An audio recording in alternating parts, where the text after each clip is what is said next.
ہتھکڑیاں کس کو لگنے جا رہی ہیں یہ ہم آپ کو آج کے ولاگ میں بتائیں گے۔ کے پی کے کا نیا وزیر اعلیٰ کون بننے جا رہا ہے، نگراں وزیر اعلیٰ، اس کے اوپر بھی بات چیت ہوگی۔ کون سی سیاسی پارٹی، سیاسی جماعت، کون سی سیاسی جماعت کراچی ایم کیو ایم کو کے پاس پہنچی ہے ان کے ترلے کرنے کے لیے، اس پہ بھی گفتگو ہوگی۔ اور گھر کے بھیدی کون ہیں اور کیا راز اگلے یہ آپ کو آخر میں بتائیں گے۔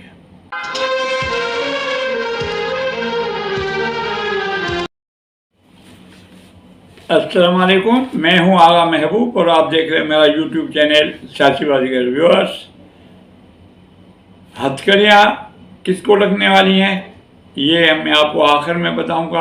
اہم موضوع ہے۔ اس سے پہلے چھوٹی چھوٹی دو خبریں وہ آپ کو بتا دوں کہ کے پی کے وزیر اعلیٰ کل انتقال فرما گئے ہیں، تو نئے کیئر ٹیکر وزیر اعلیٰ کے لیے جو مشاورت ہوئی ہے اس کے بارے میں کس کا نام سامنے آیا ہے یہ میں آپ کو بتاتا چلوں کہ کے پی کے جو وزیر اعلیٰ کے لیے تمام جو ہیں اہم شخصیات ان سے مشاورت کرنے کے بعد ریٹائرڈ جسٹس ہیں ارشد صاحب، ان کا نام وزارت اعلیٰ کے لیے فائنل ہو چکا ہے، صرف اعلان ہونا باقی ہے۔ تو آئندہ کے پی کے جو وزیر اعلیٰ بننے جا رہے ہیں وہ جناب ریٹائرڈ جسٹس ہیں ارشد صاحب، ان کو بنایا جا رہا ہے۔ یہ اکرم درانی اور دوسروں کے ساتھ مشاورت کرنے کے بعد یہ فیصلہ سامنے آیا ہے۔ اس کے بعد ہم آپ کو بتائیں کہ مسلم لیگ نون عمران خان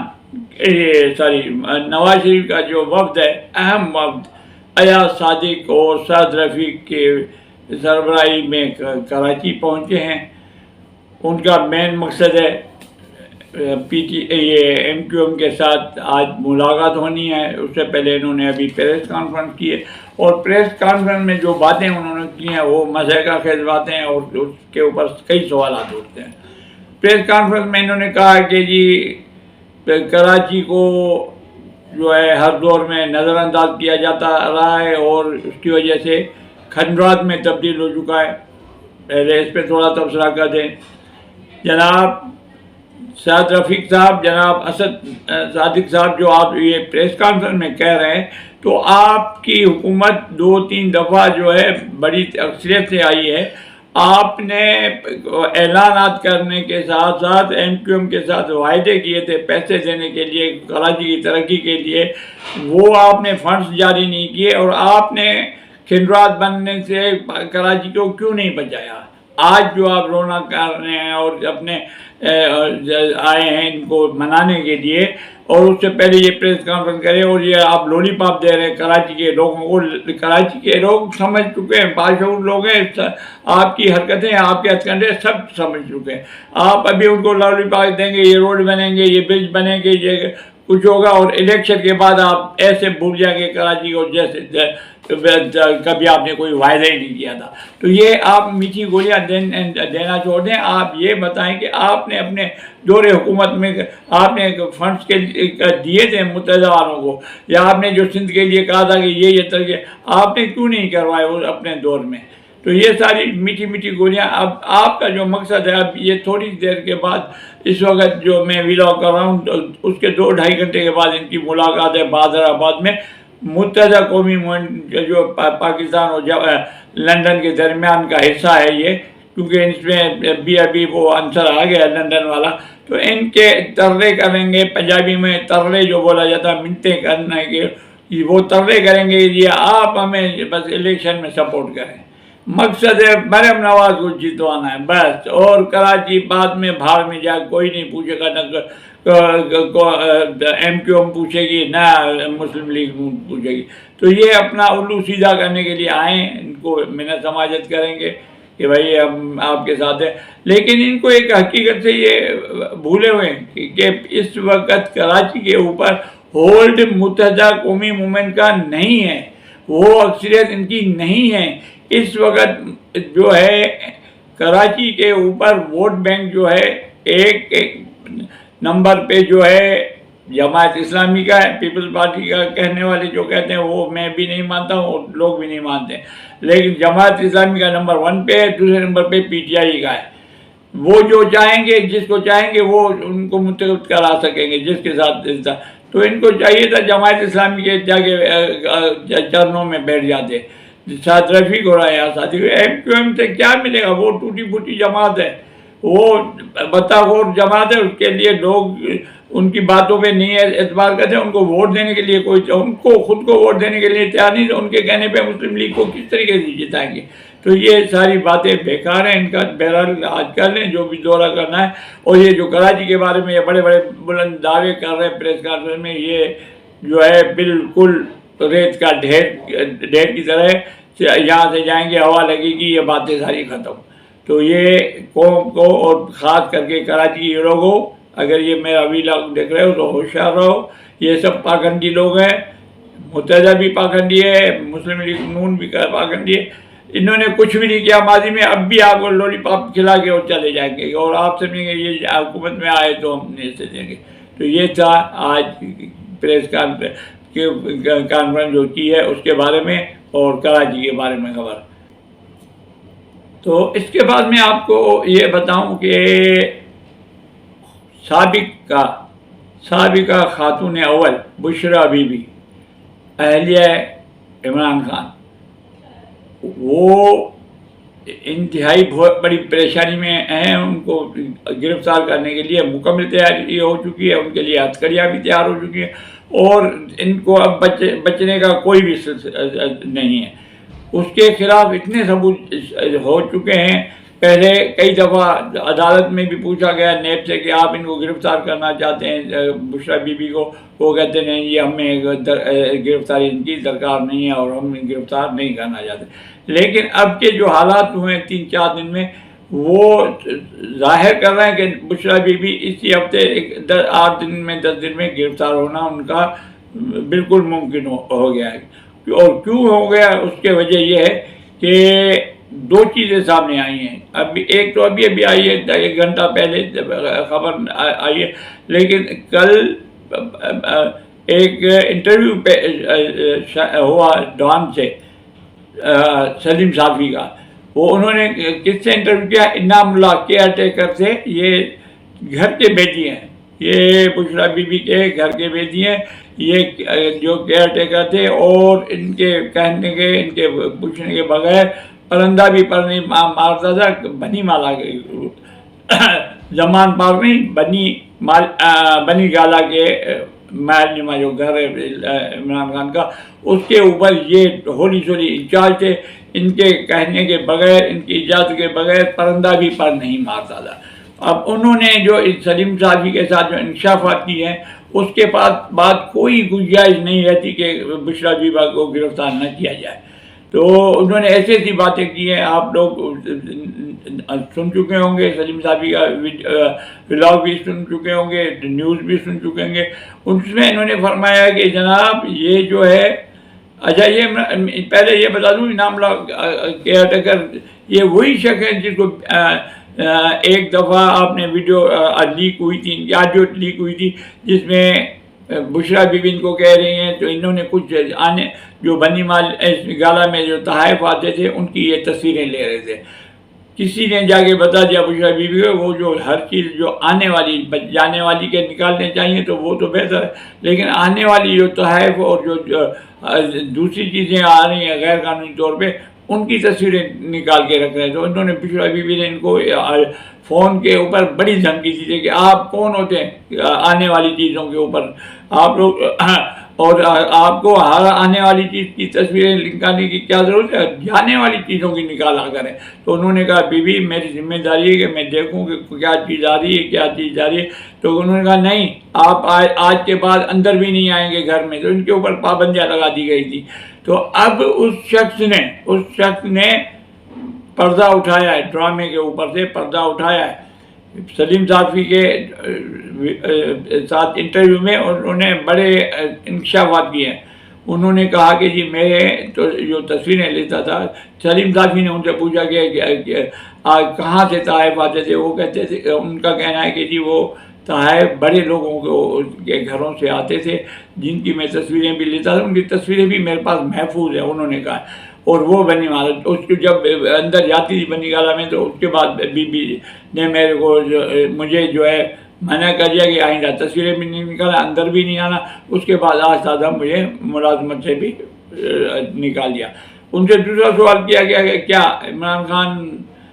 کو معلوم تھا کہ کیا ہو رہا ہے؟ بولا عمران خان معروف تھے بشرا بی بی کے ساتھ، اور وہ بشرا بی بی سے کچھ پوچھنے کے یعنی قابل ہی نہیں تھے، کچھ نہیں پوچھ سکتے تھے، وہ اتنے معروف اور اتنے انڈر میں تھے ان کے۔ اس کے بعد ان کو کہا گیا کہ جی اچھا یہ آپ بتائیں کہ یہ تحائف اور یہ چیزیں جو آج ہیں، اس کے علاوہ بھی سنا ہے کہ وہ بکرے اور یہ بڑا جی جناب ہم بکرے بی بی کا کہنا تھا کہ ہر 15 دن میں بکرا ایک کاٹ کے اس کا گوشت جو چھت پہ رکھا کریں، اس کا جو سر ہے جا کے قبرستان میں پھینکا کریں۔ اور دوسری چیز یہ ہے کہ وہ کہتی تھی کہ میں تصویروں سے شکلوں سے اندازہ کر لیتی ہوں کہ یہ کون شخص جو ہے عمران خان کے لیے بہتر ہے، کون بہتر نہیں ہے۔ تو انہوں نے اتنے انکشافات کیے ہیں کہ اب بشرا بی بی کا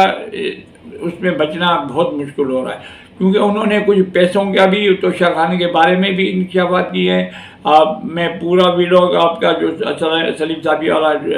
ریپیٹ نہیں کر سکتا۔ تو انہوں نے بتایا کہ سب چیزوں کے اوپر یہ تھا، اور انہوں نے جو ہے اپنی مرضی کا سی ایم جو تھا بوزدار، وہ بھی انہوں نے اپنی مرضی کا لگوایا تھا تاکہ وہ ان کے کنٹرول میں انڈر میں رہیں۔ تو یہ سارے انہوں نے ایلیگیشن لگائے کہ جی جو کچھ بھی تھا بشرا بی بی نظام حکومت جو وہ چلا رہی تھی، عمران خان کا صرف نام ہوا کرتا تھا اور یہ چلا رہی تھی۔ تو ایسی چیزیں آنے کے بعد جو ہے بشرا بی بی کے لیے نیب بھی متحرک ہو گیا ہے، اور توشہ میں جو تحائف اب تک ڈکلیئر نہیں ہوئے اور جو نہیں تھے ان کے اوپر سے انعاملہ نے پردہ اٹھا لیا ہے۔ تو یہ آہستہ آہستہ 1-2 دن میں بات واضح ہو جائے گی۔ اور اب جو تازی خبر یہ ہے کہ فرح گوگی، وہ گجر والی وائف اور یہ بشرا بی بی کی دوست فرح گوگی جو دبئی فرار ہو گئی ہے، اس کے بارے میں خبر آئی ہے کہ انہوں نے یہاں سے تو سفر کیا، جیسے حکومت عمران خان کی جا رہی تھی اس سے 3 دن پہلے پراپرٹی ٹائکون جو ہے ریاض ملک، ان کے جہاز میں یہاں سے سفر کیا اور دبئی چلی گئی۔ اس کے بعد ان کو ایک اور خاتون کے نام سے پاسپورٹ بنا کے دے دیا گیا، جو انتظام کیا جو ہے پراپرٹی ٹائکون کے بیٹے نے $1 اور کچھ $1000 دے کے وہ پاسپورٹ خریدا گیا، اور اس کے بعد اس پہ فرح گوگی پورے دنیا میں سفر کرتی رہی ہیں اس نام پہ، اس کے اوپر کوئی روکنے والا نہیں۔ مقصد کیا تھا؟ وہ فرح بی بی کے یہ جو بشرا بی بی کی دولت ہے اس کو چھپانے کے لیے، اس کو کسی جگہ پہ انویسٹ کرنے کے لیے، کسی طریقے سے بھی ان کے کہنے پہ یہ سب کچھ کرتے رہتے تھے۔ تو اب اس کے لیے تو کوشش ہو ہی رہی ہے کہ فرح گوگی کو کسی طریقے سے بھی ریڈ وارنٹ ایشو کر کے لایا جائے، لیکن وہ بھی واحدہ گواہ بننے کے لیے تیار ہے، لیکن اب حکومت تھوڑی سی ڈھیل دے رہی ہے تاکہ زیادہ انکشافات ہو جائیں۔ تو اب یہ جو ہے پاکستان میں جو ہے جب وزیر اعظم ایسے ہوتے ہیں تو ان کو چلانے والی ان کی بیویاں ہوتی ہیں، اس کے بعد یہ نہیں سوچیں کہ پاکستان کو فائدہ ہو رہا ہے یا نقصان ہو رہا ہے۔ تو یہ بشرا بی بی نے جو ہے مکمل طور پہ حکومت چلانے کی باغ ڈور اپنے ہاتھ میں رکھی ہوئی تھی، اور عمران خان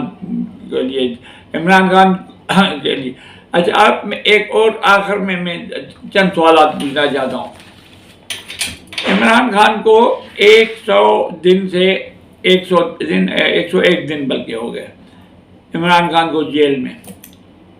وہ لوگ یوں تھے کہاں ہیں جو کہتے تھے عمران خان ہماری ریڈ لائن ہے، عمران خان ہماری ریڈ لائن۔ وہ ایک ریڈ لائن کہنے والا جو اسد عمر، اس نے کل توبہ کر لیا سیاست سے بھی، اور اب اس کے پیچھے پڑ گئے، یوں تھے گالیاں دے رہے ہیں اس کو، انہوں نے کہا میں سیاست سے بھی میں کنارہ کش ہو رہا ہوں، پی ٹی آئی کے اوپر بھی 3 الفاظ کہہ رہا ہوں، اور میرا کوئی پی ٹی آئی سے تعلق نہیں ہے، اور میں مکمل طور پہ غیر سیاسی ہو کے اپنے کاروبار کو اور اپنے گھر کو دیکھوں گا۔ تو سب سے بڑی بات یہ ہے کہ اسد عمر جیسا بندہ جو ہے وہ ان کو چھوڑ کے چلے گئے۔ میں دوسرے یوتھیوں سے پوچھ رہا ہوں کہ وہ یوتھی کہاں ہیں جو کہتے تھے کہ عمران خان ہماری ریڈ لائن ہے؟ بھائی تمہاری ریڈ لائن کیا؟ گرین لائن بھی آپ کی گرفتار ہو رہی ہے، بشرا بھی گرفتار ہو رہی ہے، کیا کر لو گے آپ؟ اسٹیٹ سے آپ لڑائی کرو گے، اسٹیبلشمنٹ سے لڑائی کرو گے، اسٹیبلشمنٹ کو تنصیبات کو نقصان رساؤ گے، تو یہ تو پوری پارٹی آپ لوگوں کو یہ ریڈ لائن اور ان چکروں میں، اور عمران خان کو آپ نے اتنا سر پہ چڑھا دیا کہ وہ سمجھ لگا کہ واقعی میرے لیے یوتھی جو ہیں جان کی قربانیاں دے دیں گے اور نکل پڑیں گے۔ اور جو 9 مئی کا واقعہ ہوا، لوگوں کی پکڑ دکڑ کے بعد نام لینے والا ختم ہو گیا، کوئی یہ بھی کہنے والا نہیں ہے کہ کسی اگر پوچھے بھی مائک آگے کر کے آپ عمران خان کون سا عمران خان جانتے بھی نہیں ہیں ابھی، اتنا انہوں نے خوف سے یہ لوگ ڈر گئے۔ تو ایسی باتیں یوتھی جو کہتے ہیں ریڈ لائن، گرین لائن، بلو، یہ لائنیں اسٹیبلشمنٹ کے آگے کچھ نہیں ہوتی ہیں۔ اسٹیبلشمنٹ کے آگے ریڈ لائن ہوتی ہے ملک کے خلاف کسی نے بھی کوئی غلط بات کی ان کو وہ نپٹ لیتے ہیں، اچھے آہنی ہاتھوں سے نپٹ لیتے ہیں، جس طریقے سے ابھی تو آہنی ہاتھ استعمال نہیں کیا انہوں نے عمران خان کے لیے، لیکن اب جو ہے نا یہ جو ہے بشرا بی بی بھی اندر ہو رہی ہے، عمران خان بھی ہو گئے، اور سیاست کے منظر سے ایک جو ہے کالا باپ جو ہے ختم ہونے والا ہے۔ تو یہ چیزیں جو ہے آئندہ جو بھی الیکشن میں جیت کے آتا ہے وہ بھی سوچ لے کہ ملک کی بقا کے خلاف، اسٹیبلشمنٹ کے خلاف کوئی بھی جو بات کرے گا اس کا وہی اثر ہوگا جو عمران خان کا ہوا۔ امید ہے ویڈیو آپ کو اچھی لگی ہوگی، فیڈ بیک دیجیے گا، سبسکرائب بھی کریں اور ساتھ میں بیل آئیکن کو بھی پش کریں، اس سے ہماری حوصلہ افزائی بھی ہوتی ہے اور آپ کو ہر آنے والی ویڈیو دیکھنے کو مل جاتی ہے۔ اجازت دیجیے، پاکستان زندہ باد۔